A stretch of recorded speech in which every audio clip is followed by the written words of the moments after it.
Once upon a time, in a certain village, there lived two brothers whose parents died early. The older brother is a greedy, narrow-minded person, and the younger brother is very kind and intelligent. The older brother wanted the younger brother to live with a family so he could lighten his burden. But the younger brother wanted to live independently, so he did not listen to his older brother. However, some time later the younger brother also got married. They temporarily borrowed a hut and lived in it. When winter comes, they don and number 39. Know what to do other than wait until they run out of strength. The last day of the old year was about to end. One day the younger brother went to his older brother and number 39's house and asked to borrow a bowl of rice. The brother said, "This is too much. Only a stupid person would not have rice to eat during the year-end holidays. It and number 39's only once a year, not that many times. It and number 39's a mistake for you to marry a wife on your own. You just go ahead and tell your story, people will give you alms." The older brother chased the younger brother away without giving him anything. The younger brother quietly left the older brother and number 39's house. The younger brother climbed the mountain. While climbing, he met an old man with a long beard who was gathering firewood. The old man asks, "Where are you going?" The younger brother replied, "Tonight is the last night of the year and we don and number 39's have rice to worship Toshigami, the god of years and months." The old man gave his younger brother a small dumpling and said, "What a pity. I give you this, take it with you. Take this dumpling and go to the temple of the forest god. Next to the temple there is a hole in the ground, and there are tiny people living in that hole. They will ask you for these dumplings." I told them that I did not exchange the cake for money but for a stone mill. These little people love dumplings. The younger brother thanked the old man and went to the temple in the middle of the forest. He searched next to the temple and found a hole. He entered the hut and saw a small group of people making noise. He could N and hash 39's figure out what they were doing. When he got closer, he saw them trying to climb a piece of reed but kept falling down. They scrambled to climb and fell again. He felt strange, so he said, "Let me help you." Having said that, he helped them climb up the mop section. The little people looked at him happily. They said, "Oh, you are a giant. He is extremely healthy." Then they saw the dumpling he was holding. They were very surprised. They said to him, "Oh, the thing you are holding looks beautiful. So cool. Would you please exchange it for us?" They brought some gold and placed it before him. The younger brother remembered the old man and number 39's words and told them, "No, I don and number 39's like gold. I will only exchange this for your stone mill."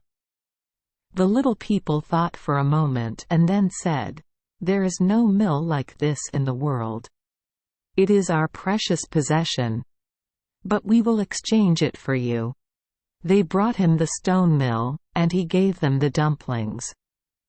Then he climbed up to the surface of the hole. He was climbing and suddenly heard a voice shouting, "Oh! Oh!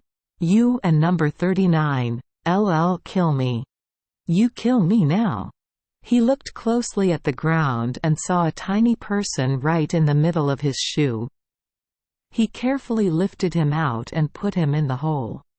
The younger brother returned to the place where he met the old man. The old man was still there. He looked at him and said, "Oh, did you get the mortar? If you turn this mortar to the right, it will give you whatever you want. If you turn to the left, what you want will stop." The younger brother happily returned home. His wife is anxiously waiting for him to return. Seeing him, she asked in a reproachful tone, "Tet is over, where are you going?" "Please come to my eldest brother to borrow something to eat." He told his wife, "Okay, quickly get me a straw mattress." His wife brought a straw mattress. He put the mortar on it and said, "Grind to make rice, grind to make rice."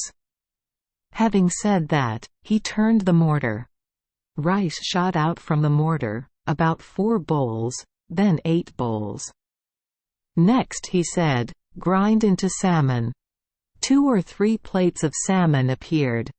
In the end, all that was needed for a party was made by the mortar. The younger couple had a delicious and fun year-end party. The next morning was the first day of the new year. The younger brother said to his wife, "Now that we are better off, we can and number 39 T live in this hut anymore. Let and number 39 S make a new house." The younger brother took out the mortar and turned it, and immediately a large building appeared, including a warehouse, stables, and servants, and number 39 house. All of those things come from a tiny stone mortar. The younger brother held a party and invited all his relatives in the village to attend. They came to the party and were surprised at the change in their younger brother. And his brother was very surprised. He thinks that this change cannot be made by the younger brother. He looked from place to place in the house to find the reason. The younger brother thought he had to make some candy as a gift for the people coming to the party, so he went into the next room and said, "And quat, let and number 39 S make some cake and candy." And quat. He turned the mortar and candy appeared in front of him. While the younger brother was doing it, the older brother saw it and he understood everything. The party ended, everyone left, and the younger brother and his wife also went to bed. Unexpectedly, the older brother sneaked into that room and stole the stone mortar. He took some cake and candy and left his brother and number 39 S house. He ran until he reached the beach. There was a boat there and he climbed into the boat and set out to sea. He wanted to take the mortar to another place and become a rich man there. He started rowing the boat out to sea. When he started to feel hungry, he took out cakes, jam, and candy to eat. Eats a lot of sweet things and he craves salt. There wasn't and hash 39 T any salt in the boat. He then brought out the mortar and told it to make salt. As soon as he turned the mortar, salt flew out from inside the mortar. After a while, he decided that he had had enough, but he didn't and hash 39 T know how to stop the mill from grinding out salt. He started to feel scared, but the mill continued grinding until the boat was full of salt. Finally, he and the bird salt boat went deep into the sea. From then on, at the bottom of the sea, the mortar continues to rotate until today.